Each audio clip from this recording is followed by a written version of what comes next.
fête. Il y avait de la musique et des rires. Et le roi, Belshazzar, donnait un grand festin avec 1000 invités. Il mangeait et il buvait. Plus il buvait de vin, plus il devenait animé. « Allez me chercher les coupes en or que mon père Nebuchadnezzar a enlevées du temple à Jérusalem » cria le roi. Les serviteurs allèrent chercher les coupes. Ces objets étaient sacrés. Ils servaient à adorer Dieu. Mais le roi et ses invités utilisèrent les coupes pour boire, célébrant des dieux en or, en argent et en bronze, en bois et en pierre. Ils n'avaient aucun respect pour Dieu. Et soudainement apparurent les doigts d'une main humaine, et ils écrivaient sur le mur du palais. C'était le silence. Le roi arrêta de se moquer de Dieu, et son visage changea de couleur. Ses genoux se mirent à trembler. Le roi cria pour faire venir ses magiciens. Celui qui lira cette inscription et m'en révélera l'explication sera habillé de pourpre, portera un collier en or dans son cou et aura la 3e place dans le gouvernement du royaume. Tous les sages du roi entrèrent, mais aucun d'eux n'était capable de lire l'inscription ni de l'expliquer. Le roi fut encore plus effrayé. C'est alors que la reine entra dans la salle du festin et dit au roi, « Roi, puisses-tu vivre toujours, ne te laisse pas terrifier par tes pensées, ne te laisse pas terrifier par tes pensées. Il y a dans ton royaume un homme qui a en lui l'esprit des dieux saints. Ton père Nebuchadnezzar l'avait désigné chef des sages. Il serait capable de révéler l'explication. Convoque-le. Et de qui pensez-vous qu'elle parle? Exactement. C'est de Daniel.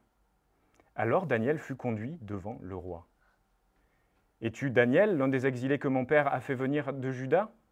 J'ai appris que tu peux donner des explications et résoudre des questions difficiles. Si tu es capable de lire cette inscription et me donner l'explication, tu seras habillé de pourpre, tu porteras un collier en or à ton cou et tu auras la 3e place dans le gouvernement du royaume. » Daniel refusa les cadeaux. Mais il accepta de lire l'inscription et donner l'explication. Il lui dit la vérité. « Roi, le Dieu Très-Haut a donné à Nebuchadnezzar la royauté, la grandeur, la gloire et la majesté. Cependant, lorsque son cœur s'est rempli d'orgueil, Dieu l'a enlevé de son trône, et on s'en souvient. Son cœur est devenu semblable à celui des animaux. Il a vécu comme un animal, jusqu'à ce qu'il reconnaisse que le Dieu Très-Haut domine sur toute royauté humaine et la donne à qui il le désire. Et toi, Belshazzar, tu n'as pas humilié ton cœur alors que tu savais tout ça. Tu t'es dressé contre le Seigneur du ciel. Tu as pris les coupes du temple, les coupes sacrées en or, et vous les avez utilisées en célébrant des faux dieux. Tu n'as pas célébré Dieu, qui a le pouvoir sur ta vie et ta destinée. C'est pourquoi il a envoyé cette partie de main qui a tracé cette inscription. Men, tekel, parsin. Men veut dire compter. Dieu a fait les comptes de ton règne et y a mis fin. Tekel veut dire peser.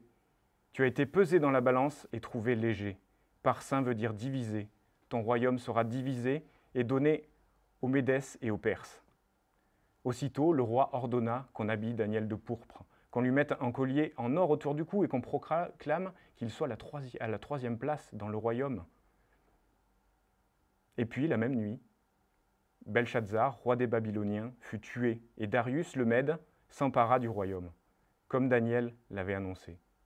Dieu a jugé Belshazzar, qui a choisi de vivre de façon injuste. Et il jugera tous ceux qui choisissent de vivre comme ce roi. La Bible nous dit qu'il est réservé à l'homme de mourir une seule fois. Après quoi vient le jugement. Et ceux qui auront choisi de vivre sans lui seront condamnés à rester loin de lui pour toujours. Mais Dieu aimerait au contraire te pardonner et t'avoir auprès de lui. Et par amour pour toi, il a envoyé son fils Jésus pour qu'il soit puni à ta place sur la croix. Puis il l'a ramené de la mort à la vie. Alors que Jésus n'avait rien fait de mal, on le sait. Il a accepté d'être condamné pour que toi, tu puisses être libéré. Et si tu mets ta confiance en Jésus, Dieu fait une chose incroyable et formidable. Il te couvre d'un habit incroyable, la justice parfaite de Jésus. Alors il ne voit plus tes fautes et il te déclare non coupable et te donne la vie éternelle auprès de lui. Est-ce que vous voulez être couvert de la justice de Jésus et pouvoir vivre pour toujours auprès de lui? Alors tourne-toi de tes péchés et tourne-toi vers Jésus. Demande-lui pardon et place ta confiance en lui. On prie ensemble? Jésus, merci parce que tu es mort pour mes péchés, nos péchés à la croix. Et on voudrait te demander pardon pour nos péchés, Jésus, ce matin. Pardonne-nous et merci parce que tu nous fais cette promesse incroyable que tu nous pardonnes de nos péchés. Si on vient à toi, devant toi, te demander pardon. Merci pour ton amour, pour ta miséricorde et pour ta grâce, Jésus.